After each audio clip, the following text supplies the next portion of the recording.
Hello, everyone. My name is Alica Kizeková, and I'm the program coordinator of this symposium on the Czech foreign policy building sustainable connections. And we are connecting to a panel which is going to explore topics of connecting Eurasia and Europe, but also, connectivity in different multispectral ways, from human connectivity, digital, energy, security, economics. We have a very diverse panel here today, and I'm going to introduce the speakers individually when I invite them to talk. Each of them will provide their, I would say, 5 to 7 minute remarks on their area of expertise, how they perceive this topic from what they research, what they're working on. I'm hoping to get ideas on the communities in Central Asia and Eurasia, so grassroots information, maybe some political developments. We've noticed quite remarkable latest developments after the elections, even in Kyrgyzstan, so that might be involved. But we will also look at connections with the European Union, Chinese activities beyond Eurasia. My colleague will specifically, Rudolf, first talk about the 17+1 format. So it's very rich and diverse. So I would invite first Andreas Marazis, Head of Research for Eastern and Central Asia at ENC in Brussels, in Belgium, to give his remarks. I know he's very connected to the grassroots and can give us insight into that particular part. Thank you. Thank you very much, Alisa. Greetings to everyone from Brussels. Before I get started, I would like to congratulate the organizers for planning this international symposium. It's really a pity that we didn't manage to gather and have the panel discussion in Prague, but c'est la vie. Yet again, congratulations, and of course, thank you for the invitation. Since I have only 5-6 minutes, I will go straight to the point. So during my intervention, I will emphasize on the impact of COVID-19 among vulnerable communities in Central Asia, especially when it comes to their media consumption, which is our latest research project in collaboration with Intra-news, which is funded by FPI. Now, certainly COVID-19 hinders the implementation of connectivity-related projects like people-to-people exchanges and slows down the momentum that EU-Central Asia relations had since the new strategy was released in June 2019. However, it does more than that. It exposes vulnerable communities in the region to violent extremism threat due to disinformation, lack of information, or even desperation among those groups, since they're not receiving any sort of support during this period of uncertainty. Now, if we want to talk about connectivity, exchanges, intra and interregional cooperation, or even resilience of societies in that part of the world, we need to look closer and pay attention to the needs and challenges of these communities during this period. Now, in our study, vulnerable communities are qualified as ethnic minorities, labor migrants, and refugees or stateless people. Now, the objective was to carry out a mapping of media and information consumption among these target communities during the COVID-19 pandemic in Kyrgyzstan, Kazakhstan, Uzbekistan, and Tajikistan, including each community's immediate needs and challenges by primarily looking into what kind of information is being consumed, the source of platforms of information, for example, local TV, radio, online or press, and information flows within its community. Overall, the COVID-19 pandemic brought significant difficulties in everyday lives of the respondents that we interviewed. Importantly, none of the interviewees mentioned actual illness. So in other words, the problems caused by the pandemic are less related to the health aspect, and they are more related to the socioeconomic implications of it. So there are two primary ways in which respondents reported problems caused by COVID-19. The first and primary is the economic impact. Due to the government restrictions introduced from late March in most Central Asian states and Russia, many respondents lost their jobs, either temporarily or with no prospects of returning. The problem is most acute among labor migrants. Nearly all of them reported unemployment and financial difficulties as the most severe impact of COVID-19. Most interviewed migrants returned shortly before the international travel was shut down, and some say they remain uncertain on when they would be able to return to Russia and find a new job. At the same time, the most extreme instances of economic problems are among refugees and stateless people. So some refugees in particular are in such bad shape that they could not afford basic stuff like bread or vegetables for meals. So this information is corroborated by colleagues from an NGO in Kazakhstan who mentioned that some people from this community would not have even mobile phones to have an online interview. Or they're not using the internet because it's too expensive. The second problem, which is mentioned less, is the psychological impact of the pandemic. Some respondents report feeling further excluded in their societies, and this comes through most evident among refugees. They're already disadvantaged due to their legal status, lack of language skills, and a weak sense of belongingness to the local community. So the social distancing requirements made the situation worse. Another form of COVID-19 impact is a general atmosphere of panic. Many respondents stated that they deliberately stopped following COVID-19 related news in order to avoid a nervous breakdown. I could go on, but I think I will stop here and give the word back to you, Alica, so as to give the chance to the other speakers to have their interventions. I guess we'll have the chance later on to share more information about the challenges that these target communities are facing regarding access to information. Thank you very much. Thank you so much, Andreas. I think you tackled some very important points that affect the communities and population. And I think one thing that I'm taking from this, you highlighted the refugees that are trans-border situation for many. And so this is actually a group that affects many countries' refugees. And I think that's something we can find as a uniting aspect for collaboration, that this group is specifically vulnerable, as you mentioned. They are already disadvantaged. I will move on to another speaker, but I just wanted to mention to everyone to turn off their sound as their other fellow speaker talks. And also for our audience, we have a hashtag at the slido.com. It's hashtag SYMPO, like SIMPO 2020-11, where you can ask questions, which I will hopefully ask later on. Going from this grassroots, I will invite Sinikukka Saari, Senior Associate Analyst from EUISS in Paris in France, to provide her remarks, if she can be connected, please. Okay, excellent. Good. Yes, thank you, Alica, and thank you all the other organizers and also the previous speaker for your hard work. I think, Andreas, it's very interesting to hear kind of like grassroots analysis this time, because I think most of us haven't been really in the field since March. So I think that's a very concrete impact of the coronavirus related to research.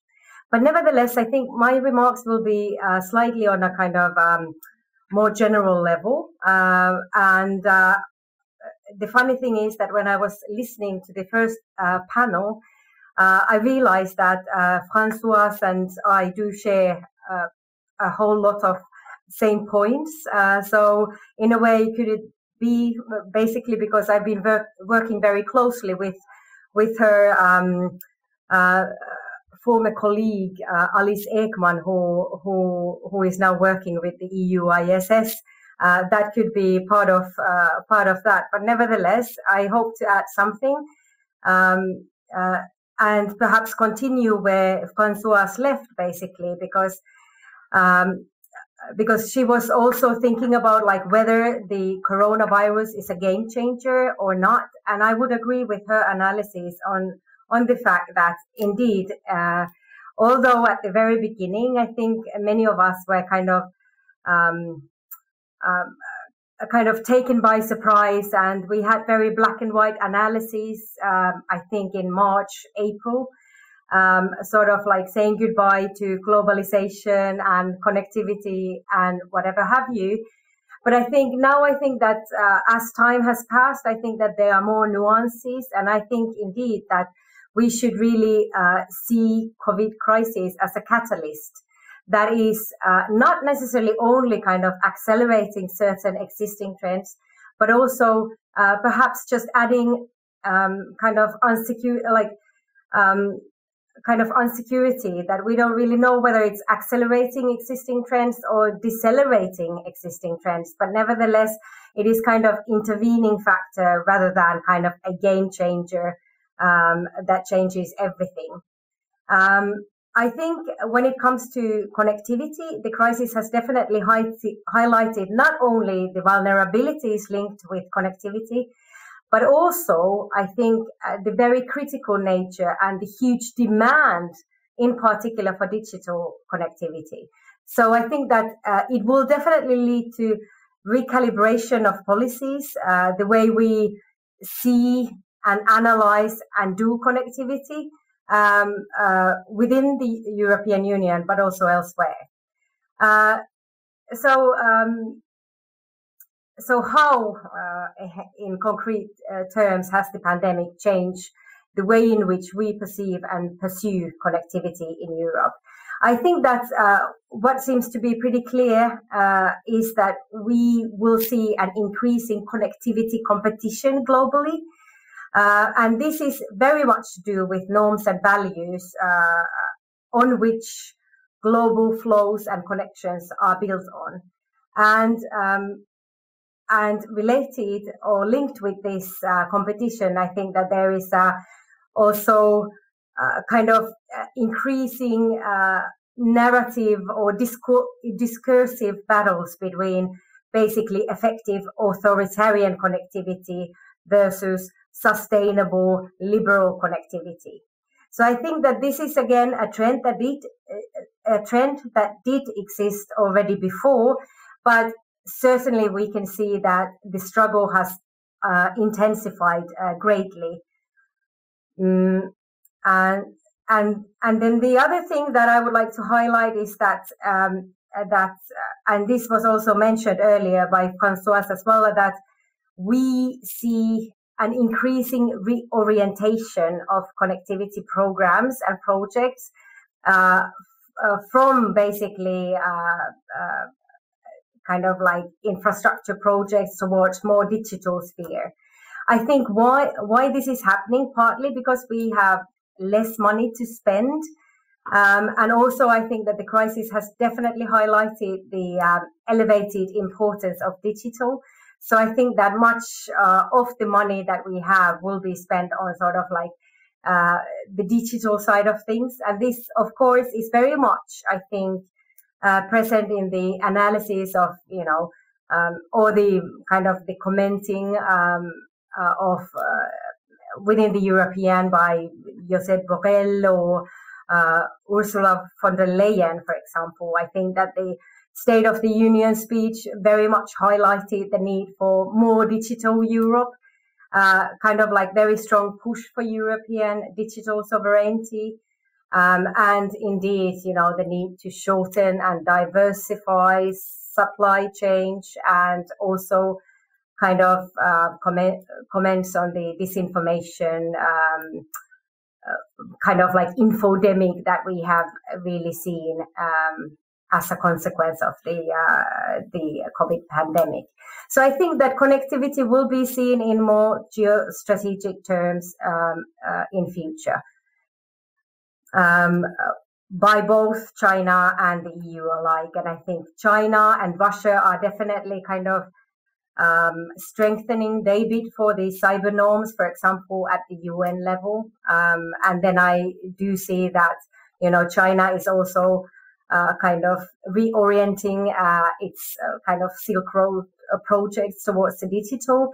And I think really the struggle is also related to the infrastructure flows. I mean, this is a great marketing opportunity for Chinese digital surveillance approach and products, I think. So just to highlight that I don't think that neither one of these two things are really direct consequence of COVID, but rather that it has really accelerated those trends in international fora. So should I stop here, or do I still have time to continue? I think it would be good if we can move on and maybe invite you again as we progress, because I think you gave a very nice overarching assessment going from the grassroots. And as you said, I think it's so important that we get something from the field work. And the digital connectivity is now so important to connect with the region, to make sure that we get more information about what's taking place. But as you suggested, that I think that geopolitical, geostrategic was there before COVID. And so this even now might be even more accelerated as countries are trying to tackle their disruptions of supplies or collaborations in other areas. I know you also work on topics linked to organized crime or corruption and so forth. So these connections might be disrupted. But I'm going to move on to Jakub Jakubowski, Senior Fellow from OSW in Poland. And I know Jakub is quite interested in the intra-connectivity and some specific case studies. I imagine today he might discuss the 3Cs initiative. We'll see where he wants to take us from the Polish side of view, but also maybe complement what's been already said. Thank you. Yeah, thank you very much. I will indeed have a great privilege of just building upon what has been said already.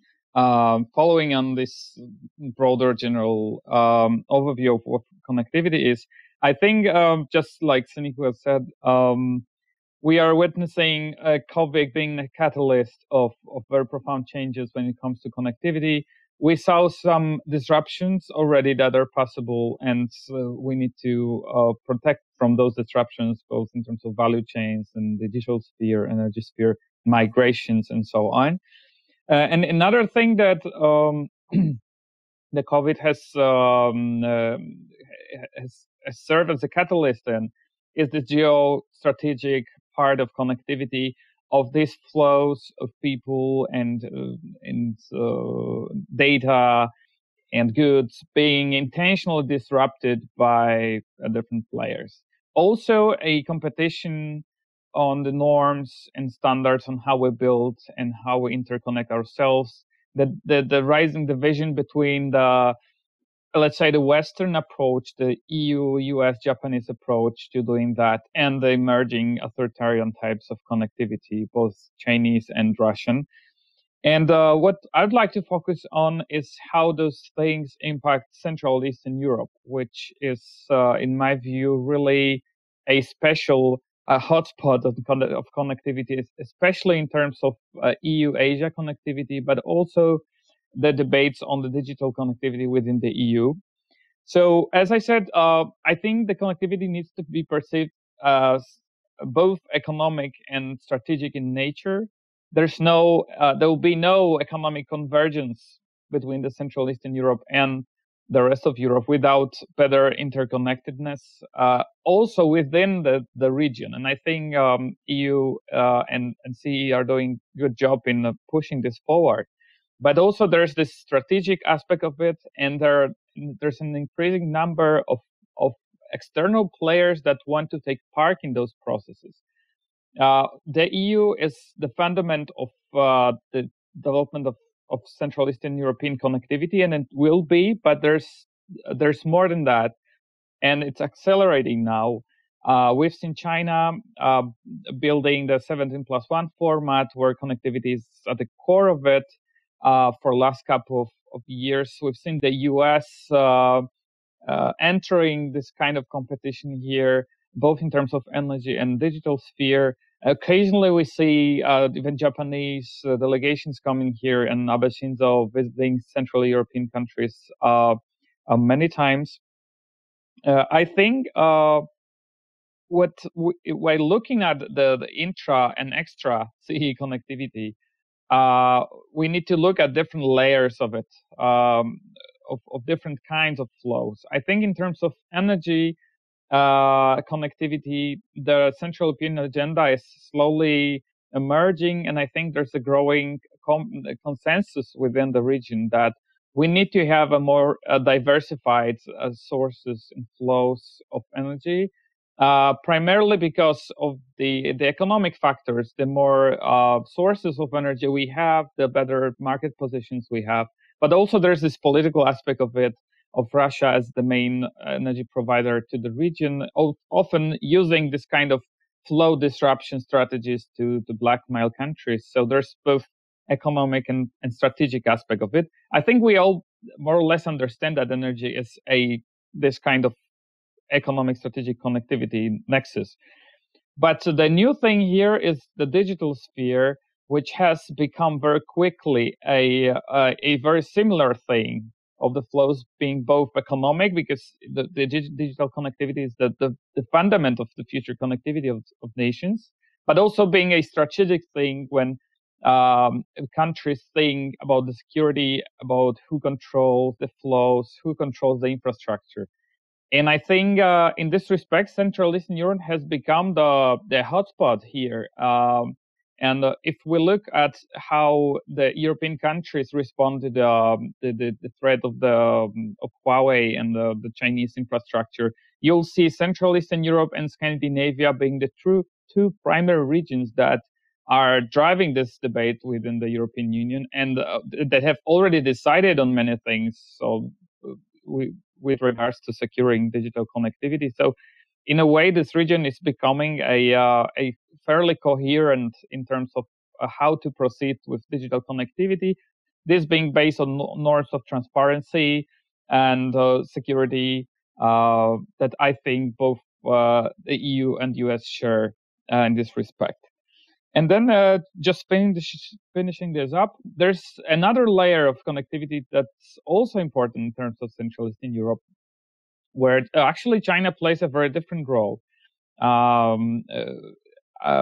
It's the transportation connectivity.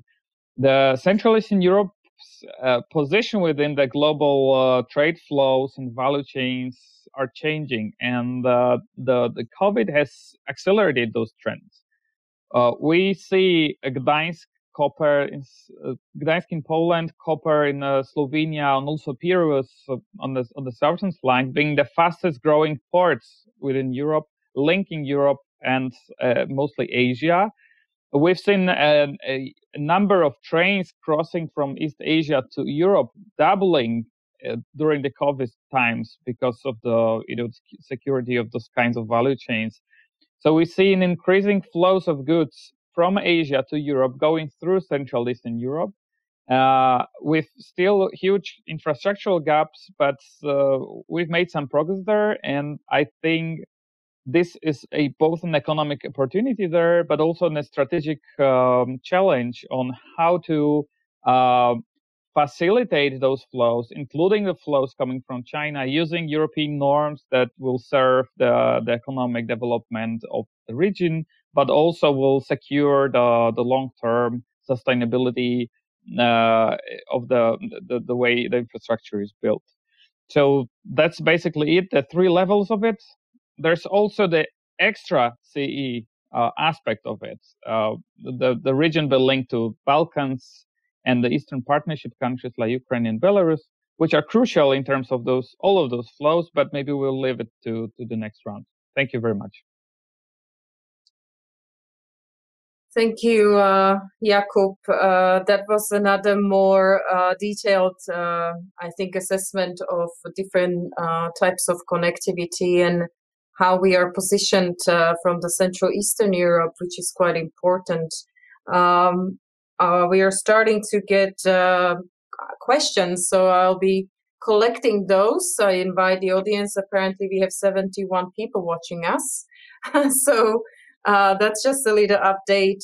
Before we move to Janka Oertel, who is the director of the Asia program at ECFR in Berlin, in Germany, and I know she can link to your talk on the European Union with her remarks. So without me delaying her intervention, please, Janka. Thank you very much, Alica, and thank you for organizing this. It is indeed a shame that we cannot be there in person and be with you here. So I would like to briefly make 4 points and zoom out a bit from the conversation and take this to a more kind of a framing level. So what do we talk about when we are talking about kind of the connectivity initiatives that are currently taking place? When we zoom out properly, then COVID has demonstrated to us that European sovereignty is an incredibly important project for the EU to push forward because it has underscored the dependencies and it has underscored the kind of growing tension that is in the system and the growing tension in the geopolitical rivalry that is emerging between the US and China. And if Europe wants to succeed in this increasingly tense climate, that where COVID may be one of our least worries then in the end, it is crucial to enhance European sovereignty. Now, we have been really good over the last few years, and that's my second point that I would say on the defensive side of the agenda. We have started a really good thinking process in Europe around what it means to be a new player in this kind of environment, what this means for how we are connected to the world, and how this influences decisions that are being taken from an infrastructure level to the broader, like very digital level. So the 5G debate, I think, was a really good benchmark for that. On the defensive side, we have started to work on proposals that include the foreign direct investment screening, or the foreign subsidies white paper that the EU has produced, or the 5G toolbox for that matter. So that has really demonstrated to us that the EU is capable of defining and moving forward on these areas. But that will not be enough, because if we want to stay competitive, we need to be kind of connected to the world. We cannot seal ourselves off in a little protectionist bubble in Europe. So what is the offensive side in a very positive way? What is the positive answer that Europe can give on the current developments in a inclusive, green, digital, competitive way? That brings me to my third point. We have a moment of opportunity to do exactly that at this very moment. There is a reckoning all over Europe going on when it comes to China and the way it kind of interacts with European member states. There are massive challenges to China's biggest connectivity initiative, the Belton Road initiative, that will see significant restructuring over the next few years, especially due to the question of debt in the respective countries, but also to questions of sustainability and the longer-term reckoning of what it means for China to be a global connectivity player. This is the first crisis, the COVID crisis, where China as a globally connected player has come to the test. That wasn't the case during the global financial crisis, and I think that's important to underscore. The third moment of opportunity, or element of this moment of opportunity, is the COVID recovery fund and COVID recovery money that will be available. So there will be stimulus packages all over the place. Money will be available to be spent. So the question is, how can we invest that in strategic connectivity projects in areas that matter most for European interest, so that it doesn't only serve the benefit of boosting the European economy, but putting it on a sustainable footing for the future. The fourth element of this moment of opportunity is the Green Deal, which does exactly the same thing. The question of how can we be competitive under the conditions of sustainability, under the conditions of carbon neutrality? How can we compete also with China on green technologies? And how can we build that in a kind of sustainable fashion? And the last element of this moment of opportunity is that we're in the process of creating the new MFF, the new financial basis and financial framework for the next 7 years, so that we can reallocate the money to where our strategic interests are. And that brings me to the last point, that where that money should be in the end is probably the one shot, the one opportunity that Europe has to really shape how the world around it is governed, how the standards are set, and how the connections are being defined, is a fully global EU connectivity initiative that goes way beyond the EU-Asia connectivity strategy that we currently have. It necessarily need to include the Western Balkans. It would need to have a new initiative in North Africa. It would need to move towards Central Asia much more forcefully, but also potentially even to Latin America. This requires no less than a mini revolution in Brussels, because we do have the money to do exactly that, but it's in the wrong pots. So to reshuffle the funding that we have available and put it in the right kind of boxes so that we can move forward is the biggest challenge at this very moment.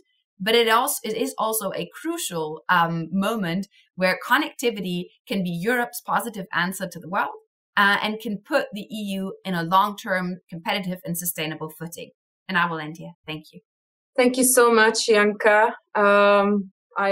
I feel like we are getting into some recommendations here, which is very constructive.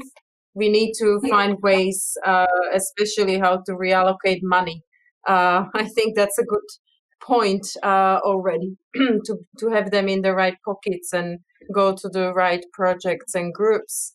Talking about investments, but also, I guess, political engagements with China, my colleague Rudolf Fürst who's the head of Center for EU-Asia at our institute in Prague.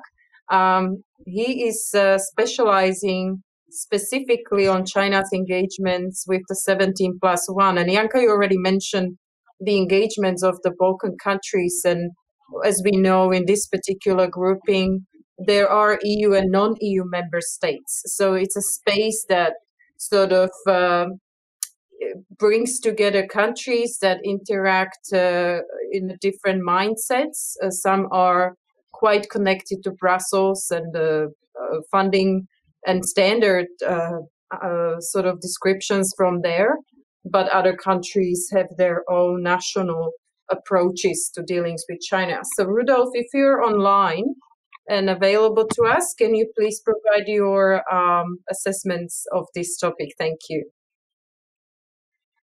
Thank you very much. Hello, everyone. I'm happy to attend this discussion. My project is more empirical and very practical case study on the outbreak of coronavirus and the China's role in Central Europe in the established format 17+, and especially in V4 countries. That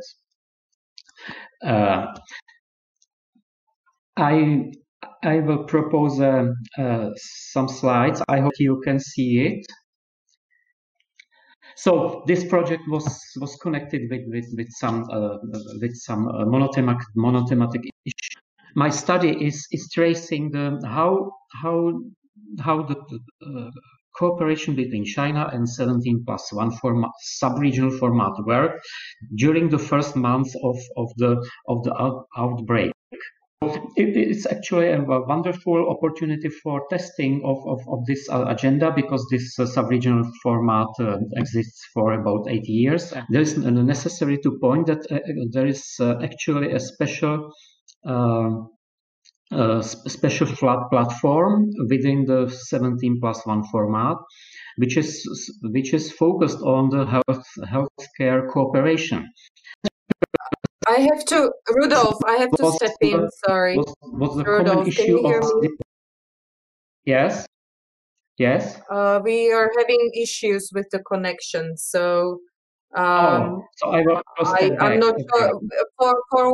For a while, everyone is telling me that they cannot hear you very well. It's inaudible, so perhaps not sure if you want to make a few remarks and then maybe fix it, and I can give you a second round. Let me know what you would like to do, but it's getting worse for some.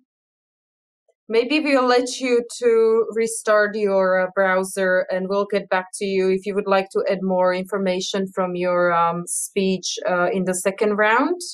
Thank you. What I gathered from yours, I think it's very important because you actually gave us insight into the latest research on the impacts of COVID on collaboration in Central Eastern Europe, specifically in V4. So this is something that many experts are looking for in their research and work. And I think if you'd like to contact with Rudolf after this discussion through his email, he can definitely provide more content. But personally, I found this case study very important, and I think we can come back in the second round once you restart your browser. Let's move on to our last panelist, Bruce Pannier from Radio Free Europe, Radio Liberty in Czech Republic, who I hope will take us back to Central Asia, if I'm not mistaken. He's very in tune with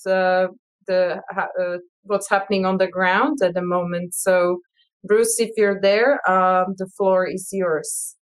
Thank you very much, and thank you for inviting me to attend this event. The speakers were fascinating. I learned a lot listening to them, and even better for me, when you're the last speaker, you're always worried that someone will use all your material before my turn comes up. And I was glad that I am focusing on Central Asia, and for the most part, all my material is still going to hold up here. So, Central Asia for years has been advertising itself as the crossroads, on Eurasia, and this was the obvious trade link.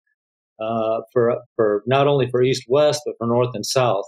Belton Road, of course, we know that has been going on, and Central Asia plays a key part in Belton Road right now. I would also mention that the Asian Development Bank's CAREC program, the Central Asia Regional Economic Cooperation Program, preceded Belton Road, and actually all 6 of their corridors are open right now. So this is something that was very exciting for the 5 countries of Central Asia who have been waiting for the chance to prove that not only are the crossroads geographically, but in terms of trade, they could actually fulfill that function. The unfortunate thing about the outbreak of the coronavirus was that everything was just starting to fall into place. Many new railroads have been built, many new roads have been built.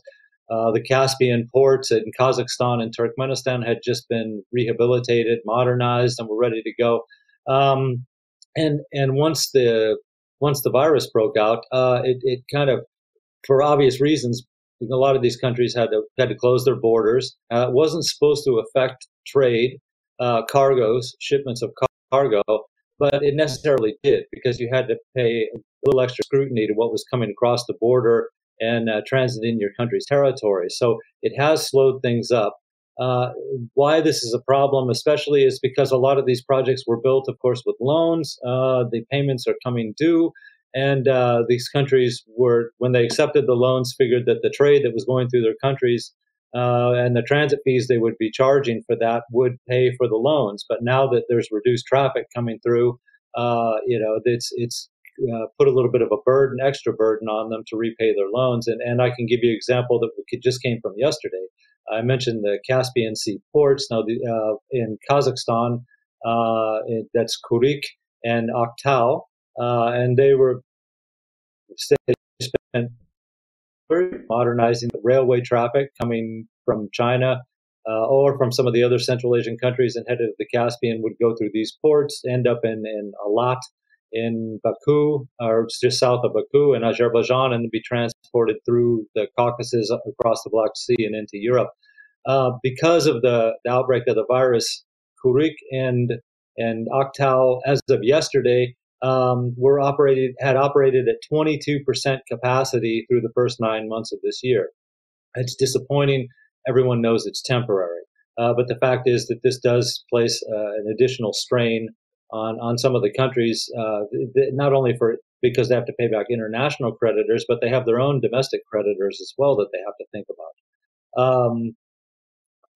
And another problem about this that worries Central Asia, and I've seen this in some of their press too, is that because of the virus, there are some products that people noticed, some goods that they needed right away, and because of the slowdown in international trade, or because of some countries they were depending on some countries for some of these goods and suddenly couldn't get them. There's been a lot of internalization going on in countries around the world, and there's likely to be more of this, so that if a similar problem arises in the future, the countries are not having to worry about, oh, we're getting all our medicine or something from this one country, and now we can't get all of it. So you're seeing a lot of these countries starting their own domestic production of these things too, which of course will decrease some trade that goes through areas like Central Asia in the future. The exports of agricultural products were also a problem too. These are perishable items. I've seen some reports, especially from the Fergana Valley in Central Asia, that farmers were disappointed that although they had a good crop this year, the fact was they just couldn't transport it out in time because of the slowdown in transportation. Because some countries, again, with organic products, some countries aren't sure about the quality and whether they might actually carry some part of the virus. We still don't know enough about the coronavirus and how it can be transmitted from one place to another, one person to another. So a lot of the agricultural products are going to spoil. That said, I can buy Uzbek melons in Prague. So it seems like it's not affected some regions of the world. And as far as hydrocarbons, for instance, gas and oil, this is the bread and butter for countries like Kazakhstan and Turkmenistan. They've been planning budgets of the future based on the price of oil and the price of gas and how much they have and can sell. And of course, this is unclear exactly how the hydrocarbon sector is going to bounce back from this. A lot of analysts predict that it will never bounce back to where it was 10 years ago. So this is something else that these governments have to figure in. As an example of that, China, for instance, finished the network has finished 3 of the pipelines, the gas network coming from Turkmenistan, bringing natural gas through Uzbekistan and Kazakhstan, both of the latter being able to pump their own gas into this. But when the crisis started, China declared force majeure and said that they were going to make cuts in the gas supplies for as much as 20 to 25%, and it has averaged out to about 20%. Now, for a country like Turkmenistan, which 70 to 80% of its export revenues come from gas, this was a disaster. China is their only solid customer. Uzbekistan took the decision to internalize all their gas. They just said, we won't sell any gas through this pipeline at all. We're going to direct it all to domestic markets, which is good for the Uzbek people and something that needed to be done. But it's bad for revenues, and it's a warning to all these countries in the region of how fast things can turn around. And I want to finish this as fast as possible. But since we were talking about China and connectivity, when someone loses, someone wins. Now, Central Asia is viewing China with new eyes lately, right? It's partly because of what the gas deal is, but there's also the problems in Xinjiang, for instance, right? And it's not just a problem with the ethnic Uyghurs of Xinjiang and them being put in these re-education camps. There's ethnic Kazakhs and ethnic Kyrgyz going into these camps too, and even some ethnic Uzbeks reportedly. People in Central Asia are aware of this. They already had historical reasons to be a little bit wary of dealing with China to begin with. So these stories out of Xinjiang just kind of reinforce some of the concerns and that the people of Central Asia had about China to begin with. China has tried like aid and everything, but like I said, I think the general attitude toward China is on decline in Central Asia for the moment. That's not to say that it will continue to be that way, but for the moment, no matter what the Chinese do, the Central Asians look at China as the origin of the virus, which is now in their countries, having suddenly decided not to buy some of their products because China is internalizing itself, and also worried about spread of different diseases, the counter, I suppose, the comeback of the virus into their area from Central Asia. and then of course the problems that they have in Xinjiang. Now that seems to work, at least what I see in the press and what I hear from people when they're talking, that seems to be working to the advantage of the European Union at the moment, where people are taking a new look. Obviously, Central Asia still wants to be a hub for global trade. It wants to be the crossroads of Eurasia that it's always advertised itself to be. It understands that the dependence it had on China grew far too big, as many other countries are realizing now, and they're going to have to look for other trade partners. And again, as I see from and hear in Central Asia right now, they're giving a fresh look at the European Union and partnerships that already exist with the European Union, and the possibility of other deals and agreements that they can make so that they can ship goods west and get goods from the European Union at the same time. So, and I'll just leave it there. Thank you. Thank you so much, Bruce, for taking us back to Central Asia on a sort of very exploratory level. You gave us a very good assessment. And I want to make a few remarks before we move into the second round. It's sort of one of the things that you kind of highlighted was exactly what was on my mind in terms of Central Asia wanting to be the hub. And last year when we had discussions about, I see Andreas now on the screen, when we had discussions about the EU strategy on Central Asia, and this will nicely link to, I guess, all of you, because everyone almost, maybe not Rudolf so much, but almost everyone was in tune with that discussion. It was about how to make Central Asia destination, and also how they have multispectral foreign policy with different partners. And a question from the audience that came that somebody from this group can answer, I will say it as it is. German presidency promises further implementation of the strategy on Central Asia. Where exactly can we see German leadership? Because it seems like the audience member does not feel like we can see the EU role in the region. And this sort of links to the question that I suggested for the panel, is exactly how compatible are the strategies of the key players, especially now. Now it's really about helping the countries. I mean, Andreas, you mentioned the job loss, but also lack of use of internet. So are there going to be any issues with actually getting some assistance, because it might not be as attractive when you are resolving issues in your own house? But also, and you mentioned also the psychological part, but also, how do you view this particular part? Whether you notice from Brussels more engagement of some member states from EU, specifically here is Germany. And if you can also tie into your intervention and everybody else, whether you see, and that's the last question, whether you see any challenges in your respective area because of the situation now, and if you can actually see any recommendations how to overcome these issues. So I'll go with Andreas with a brief introduction, if you may, and then we'll just follow the order. I'll invite everyone else.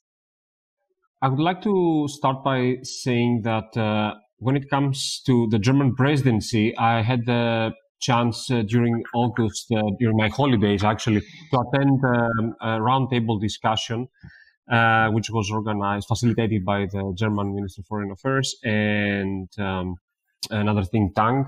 And they were discussing the possibility of submitting a paper, preparing a paper basically that is focusing a lot on on youth and good life.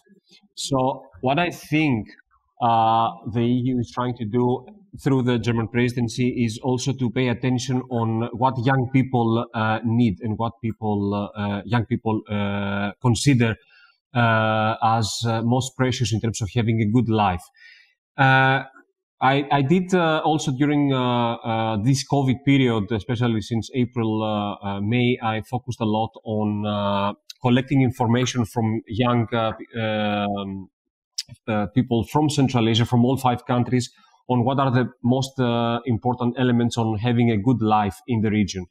So what I can say based on these findings is that young people in the region are interested in having good education, access actually to good education, to have the employment opportunities, and of course more exchanges, among the other things that they want. Of course, health, a good house, a good salary, a good reputation. These are like some of the values and some of the things that they consider as the basic ingredients to have a good life.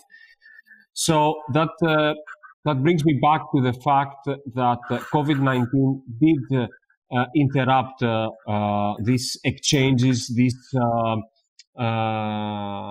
opportunities that a lot of young Central Asians had in terms of like traveling from Central Asia to Europe to have participate in fellowship programs.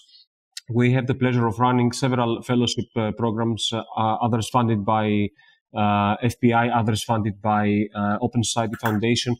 And they're all like around like capacity building. They're about training on media ethics, on better practices, on journalism, on how to report issues related to radicalization, etc., etc. Now, COVID-19, and this is one of the biggest challenges, and that is also something that I wanted to highlight from our study that is still ongoing on media consumption among vulnerable communities, is that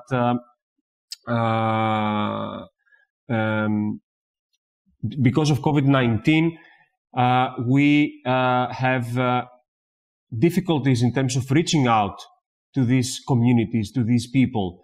If you don't have an existing network on the ground, then it's very difficult to conduct field work sitting on your computer in Brussels.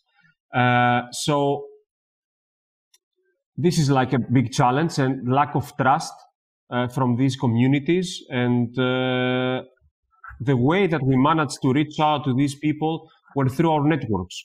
So basically for me, this is the answer to what needs to be done in order to continue having this kind of activities, this kind of research programs with and exchanges, people-to-people connectivity with Central Asians, is more funding on training programs, whether they're online or physical, and exchanges with Central Asian journalists or civil society representatives so as to share better practices, creating networks, even through online trainings.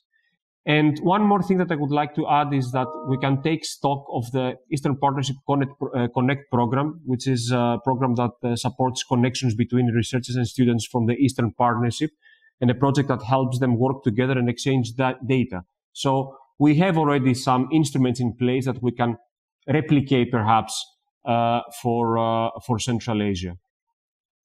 I will leave it to that. Thank you. Thank you so much, Andreas. I'm always very appreciative when we actually remember to mention young people and what their needs are and engagement with the young generation. I remember last year quite vividly how you were part of the discussions when the young artists, photographers came from Central Asia to Brussels, and that sort of facilitation to bring them. And I know you also work with the groups of young people from Central Asia who come to Brussels and engage. And I imagine this COVID disruption of travel puts these projects a bit on hold in some ways. I'm going to move on to Sinikukka Saari, and I hope she can forgive me if I ask her a question that I find as my curious mind picked up. It's a question on Russia. You might not want to answer right now because I put you on spot, but I know you published Futures for Russia 2030, and without giving you promotion of your publication, I also know that you wrote last year about connecting dots, and you spoke about different country strategies in the region.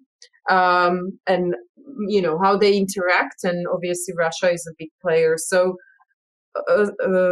you might have prepared some comments to my previous question on the issues and challenges and recommendations. So if you can also touch on the Russian part, I think that would be very complementary. Thank you. Right. Okay. Thank you. So perhaps I'll try to somehow combine your previous question with this one. But let me just say that that first of all, I mean, I think that the conclusion is that because of COVID, now competition has increased significantly. And I think for EU, for example, this might be a good thing in a way that it really pushes the EU to think more strategically, for example, on connectivity, and kind of think about its strengths and also its weaknesses, and kind of how to promote its model for connectivity. Well, that's definitely a good thing. But then I think that when it comes to connectivity, and now I come to the Central Asia and Russia bits, and also including China, is the fact that I think that connectivity it translates very badly, I think, to these zero-sum games or very kind of classical power politics, or kind of zero-sum thinking, because basically connectivity really is that,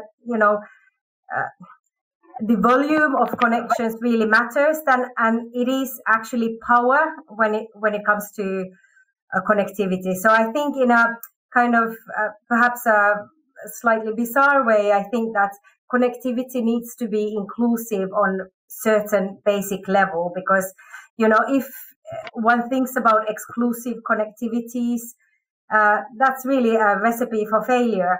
So I think that even though the competition is fierce, and although we don't necessarily agree with sort of Russian or Chinese models of connectivity in the region, such as Central Asia, I think that we should still try to think in more kind of cooperative terms, and think about like how can we, hold to our values and our kind of standards, but at the same time we should try to kind of like not to exclude but to cooperate. And I think this is in particular important for Central Asia, for example, which is a peripheric region that has suffered from kind of very disconnected or kind of perversely connected exclusive regimes during the Soviet times, and then of course kind of like a very corrupt networks, and so I think that a region like Central Asia, the last thing it really needs is this kind of unhealthy competition between different regimes of connectivity. So yes, kind of highlighting that we need to be cooperative, although withholding our own values. Thank you so much. I think I wonder how much countries actually engage in some of these discussions at this time in terms of coordinating their activities to be more cooperative. I imagine the Russian-Chinese dialogue is ongoing, but in terms of the other players, as we know from, those who are interested in this space know that countries such as India, Japan, South Korea, Turkey, even Iran, everybody has some sort of a strategy or vision for this space. So I would imagine ideally if we could have some sort of a discussion among the external players and the locals, and see some sort of rethinking of how we can go forward, especially with some shared issues. So it is complementary and constructive. I'm going to move on to Jakub Jakubowski from Poland. Jakub and I worked, if I can say it, on one long-term study which was assessing China threats and opportunities. I think it's always a big topic about the opportunities that can be brought by others. But before you answer maybe the prepared comments on the challenges and recommendations, I know you do work in your institute on specific projects, as I mentioned before, the 3Cs initiative and others. Maybe there is something at this time you would like to add that would explore some specific collaboration, and whether you see a value at this time, how it can help with some of the it doesn't matter what kind of connectivity.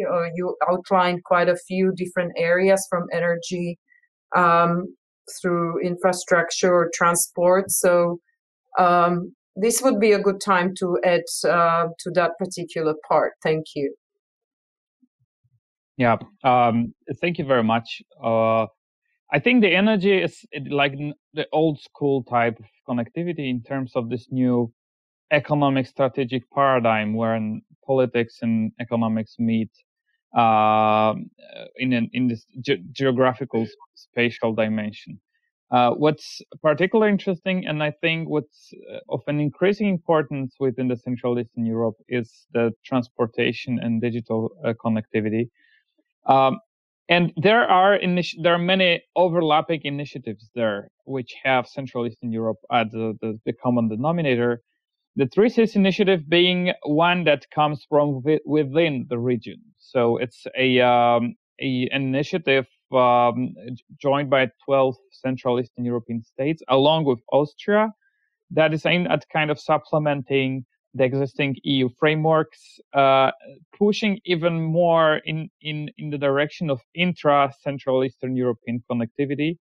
The idea is that if you look at the data, Central Eastern Europe is the fastest growing region within the European Union. But the Central Eastern European trade with the rest of the EU has been growing much faster than the intra-CE trade.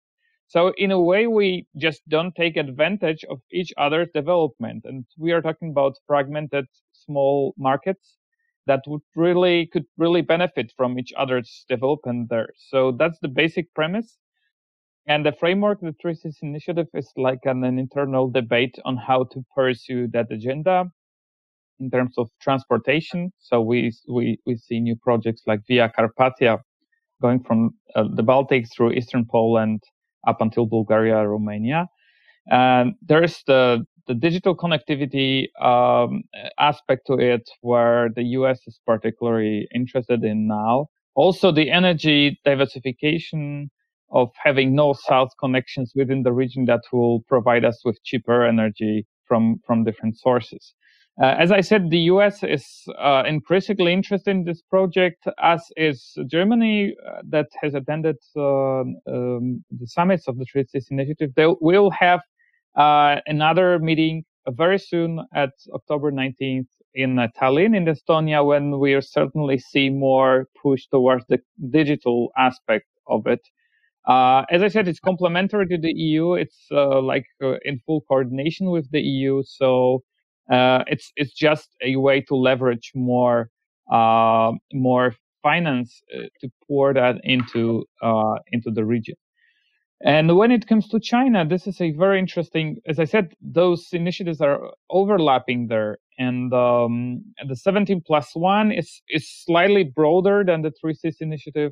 Although I remember the remarks of the president of Estonia, and she said that the 3Cs is looking towards expanding its operations, at least in the financial sphere, to Western Balkans and possibly to Eastern Partnership countries. So there is a clear overlap there.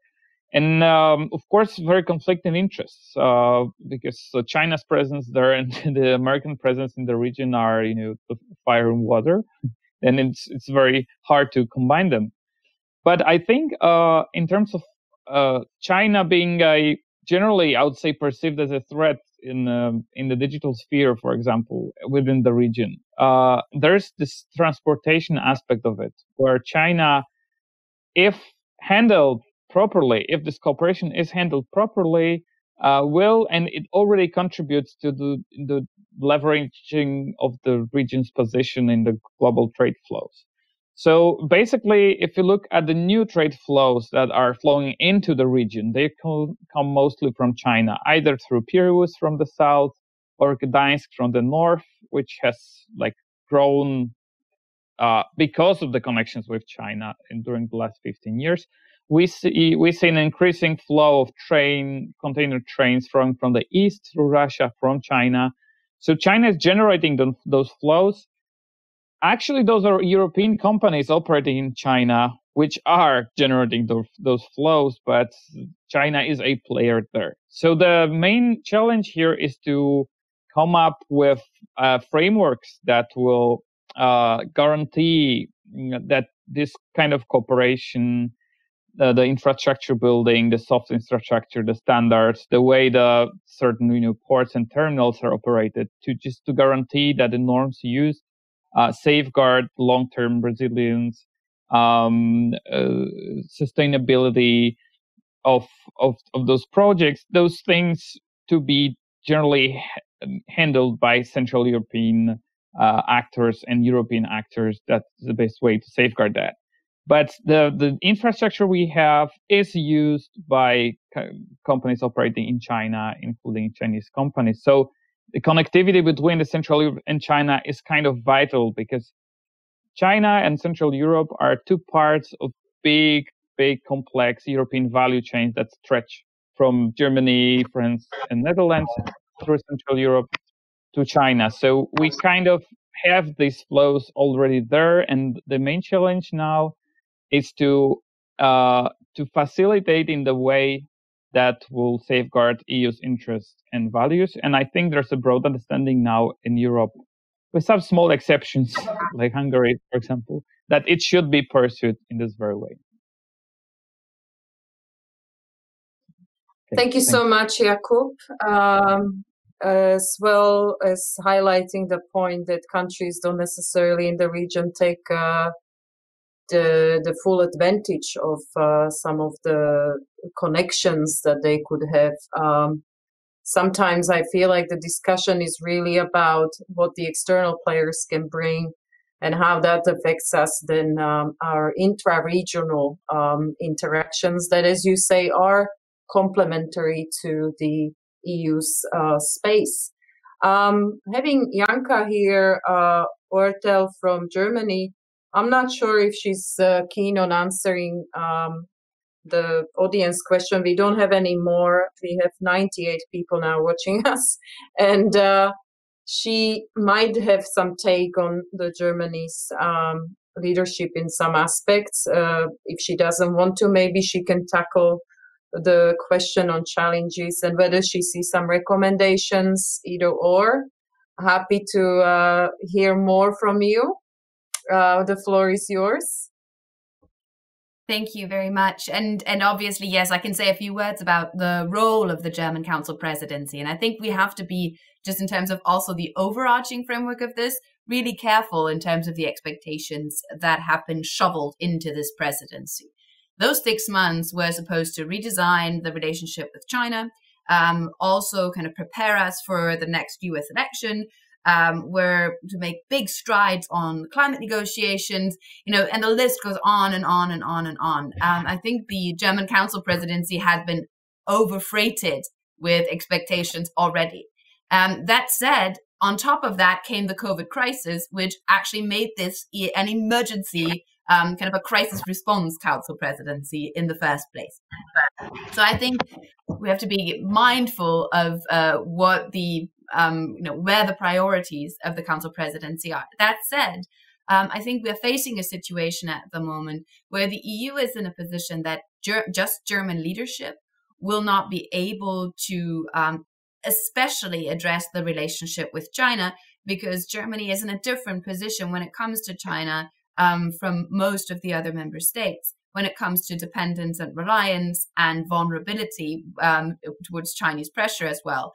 So I think we need to be very careful here when we think that Germany will kind of be able to take the lead. Quite the contrary, I do think that, as Jakub has said, intra-regional initiatives, initiatives coming from Eastern Europe that drive the agenda when it comes to the way Europe is going to handle the future of its connectivity policy will be very much appreciated and will actually help putting the European approach on a more solid footing, on a more kind of European footing as well. Because I do think we need to deal with the fact that, whereas there are huge complaints about Germany hijacking certain conversations, then there are also huge complaints about Germany not taking a leadership role in certain areas. And I think we have to that is really hard and difficult to juggle at the moment. So anything in terms of initiatives that comes from the region, I think can see a lot of support. I would also like to just kind of maybe add to one point that Sinikukka made in terms of the connectivity needs to be inclusive. I fully agree with you that the entire idea of connectivity would be ridiculous to say, oh, this is protectionist connectivity. This is what we do just amongst us. So the default position has to be the initiative. Anything that is done needs to have open interfaces, needs to be able to be compatible, to cooperate with anything that is out there. But at the same time, I think we need to pay more attention to the interfaces and how they are constructed, and the way that these interfaces serve as the kind of safeguards that Jakub was talking about, to make sure that standards are not diluted, and that the way we are structuring the way connectivity is dealt with is adhered to in principles that are relevant for the way we want to construct the world around us. So I think that's the key challenge. That interface needs to be a regulatory interface of some sort. It needs to be the filter through which the kind of cooperation between the initiative works.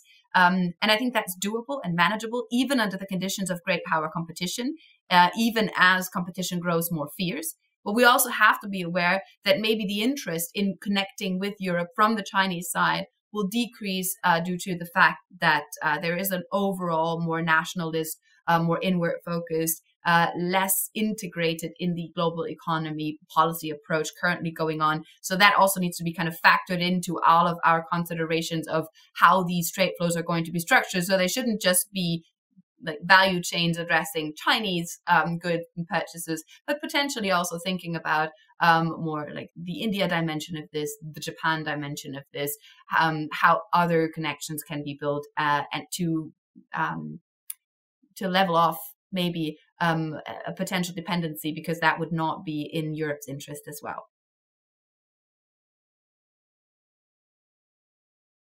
Thank you so much for connecting to my question and providing German, but also the European point of view. We are doing so great with time. I don't usually praise people so early before we finish, but we have 10 minutes left, and I'm so impressed by these 6 people sticking to their time slots. So we have 5 minutes for Rudolf and from Bruce. Rudolf, the floor is yours for 5 minutes. You can pick up where you left or add something new. Please try your connection now. Yeah, thank you very much. I'm sorry that there was a technical problem during my presentation. I would like to return back to the topic of the existence of the China, of the sub-regional format 17+1. This is actually the Chinese project. This is more Chinese than European, and reveals the Chinese trend for doing the strategic planning. But if we check the real results about the connectivity from China and Western Europe across the Central Europe, we can trace a lot of disappointment and sometimes even frustrations. In fact, that we can see that the Central Europeans are very loyal. The EU member states, including the Hungary, for example, which is very much criticized in international media, but still, even Orban's Hungary, it's very pro-European. But for the Central European states, there is need for alternative markets and alternative opportunities, and China is some of them. But unfortunately, such expectations have not yet come true. And as to the COVID case, as a testing, the Sino Central European cooperation, we can see that even this case of COVID was more like a bilateral cooperation, and that China is more focused on the Western European countries than the Central Europe. And as to the recommendation, that was one of the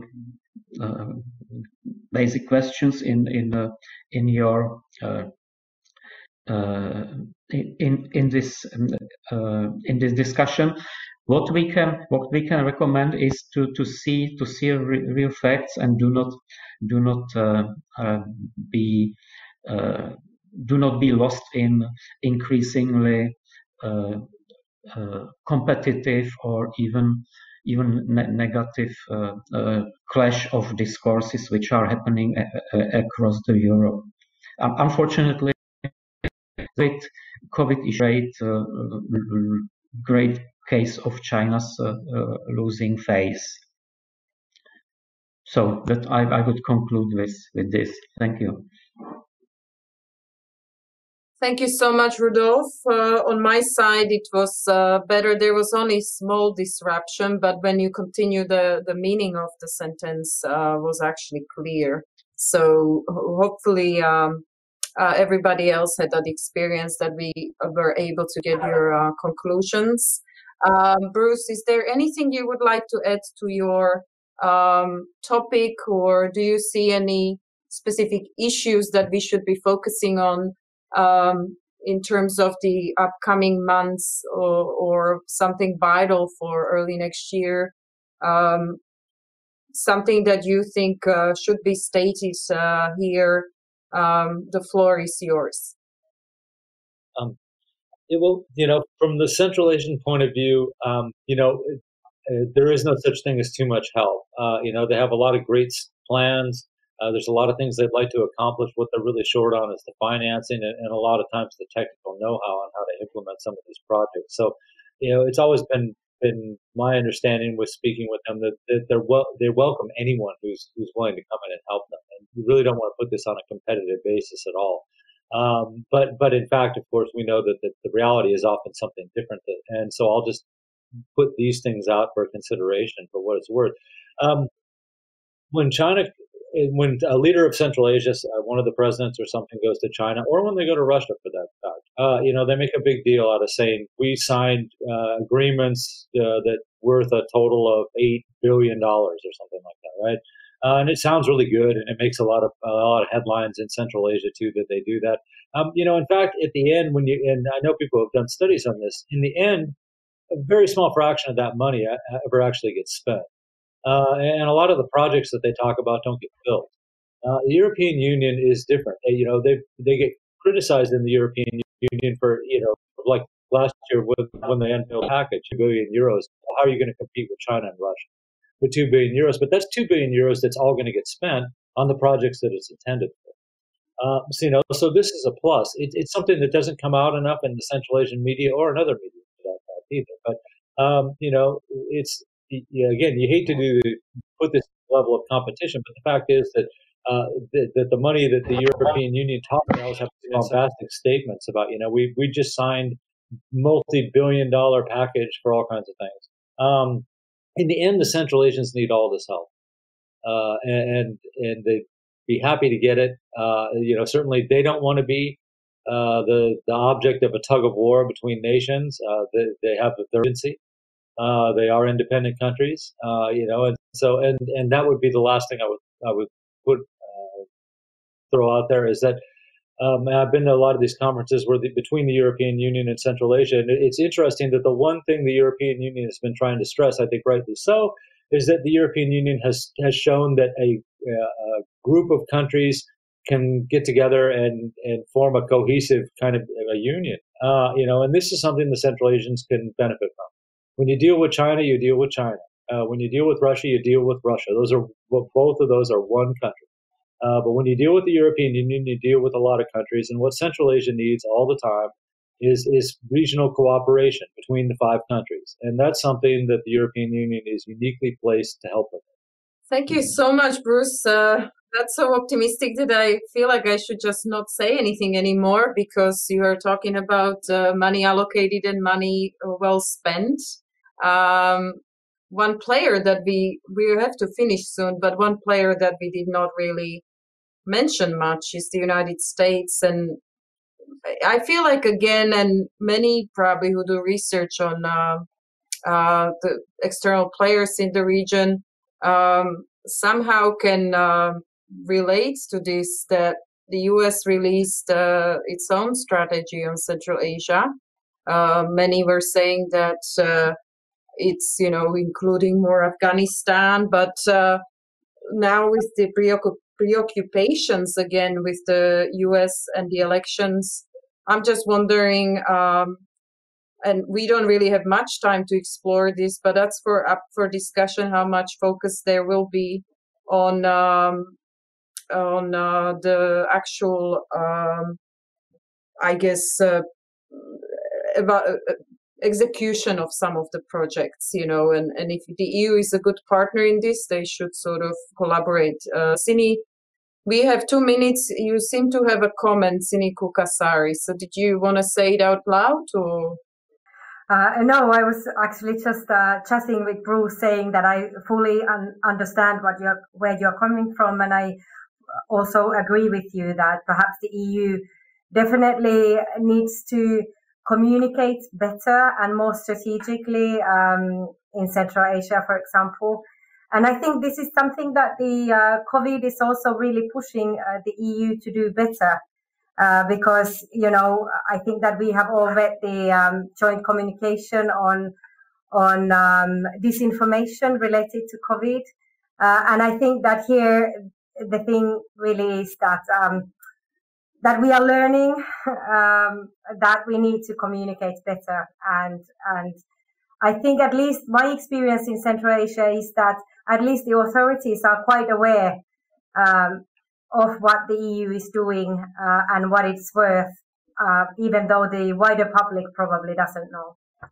So perhaps that helps a little. Thank you so much. I think we have to finish before we get cut off. We were laughing about this, that we should just in case say goodbye at the beginning.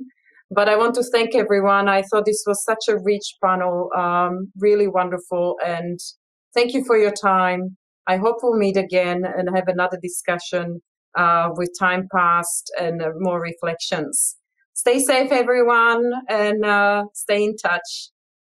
Likewise. Take care, everyone. Thank you. Bye. Yeah, thank you very much. Bye.